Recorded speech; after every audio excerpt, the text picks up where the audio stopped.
जय हिंद। आज हम जानेंगे सिंधु नदी जल समझौता के बारे में। अगर सिंधु नदी के जल को भारत रोक दे तो क्या होगा, पाकिस्तान में क्या तबाही आएगी। तो सबसे पहले हम जानेंगे कि सिंधु नदी निकलती कहाँ से है और उनकी कौन कौन सी सहायक नदियाँ हैं।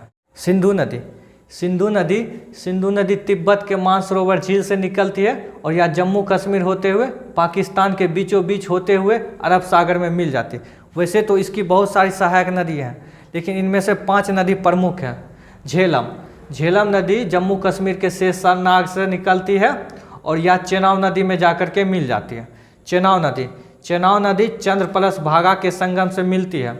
यह नदी हिमाचल प्रदेश से निकलती हुई पाकिस्तान में जाकर के सिंधु नदी से मिल जाती है।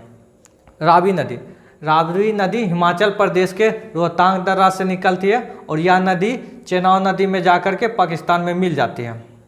ब्यास नदी हिमाचल प्रदेश के ब्यास कुंड से निकलती है और यह सतलज नदी में जाकर के मिल जाती है।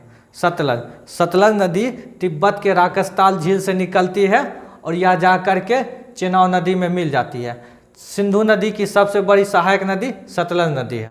अब हम जानते हैं सिंधु जल समझौता के बारे में। यह समझौता 1960 में हुआ था। यह समझौता भारत के प्रधानमंत्री पंडित जवाहरलाल नेहरू, पाकिस्तान के प्रधानमंत्री अयूब खां के बीच वर्ल्ड बैंक के नेतृत्व में कराची में हुआ था। इस समझौता में यह कहा गया था कि सिंधु, झेलम, चेनाब इस 3 नदी का 80% पानी यूज पाकिस्तान करेगा और 20% पानी यूज भारत करेगा। उसके बाद रावी, सतलज, ब्यास इस 3 नदी का 80% पानी यूज भारत करेगा और 20% पानी यूज पाकिस्तान करेगा। जब यह समझौता हुआ था तो उस समय भारत और पाकिस्तान के रिश्ते काफ़ी अच्छे थे। अभी के समय के जैसा नहीं था।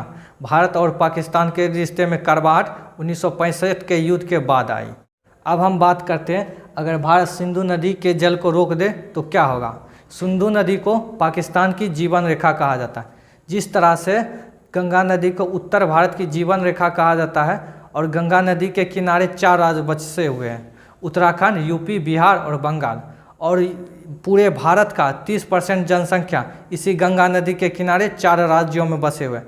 ठीक उसी तरह पाकिस्तान में 65% जनसंख्या सिंधु नदी के किनारे बसे हुए हैं। यदि नदी के पानी को रोक दिया जाए तो पाकिस्तान में पीने के पानी के लाले पड़ जाएंगे।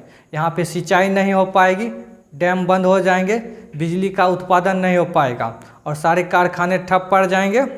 अब भारत सिंधु नदी को रोकेगा कैसे। सिंधु नदी और उसकी जितनी भी सहायक नदियाँ हैं यह सब मौसम पर निर्भर करती है। जिस तरह से गंगा नदी में जुलाई अगस्त के महीने में ज़्यादा पानी हो जाता है और उसके बाद पानी की मात्रा कम हो जाती है, ठीक उसी तरह सिंधु नदी और उसकी सहायक नदी में भी पानी की मात्रा घटती बढ़ती रहती है। सरकार इस नदी पर कुछ बांधें बना चुकी है और कुछ बांध बना रही है।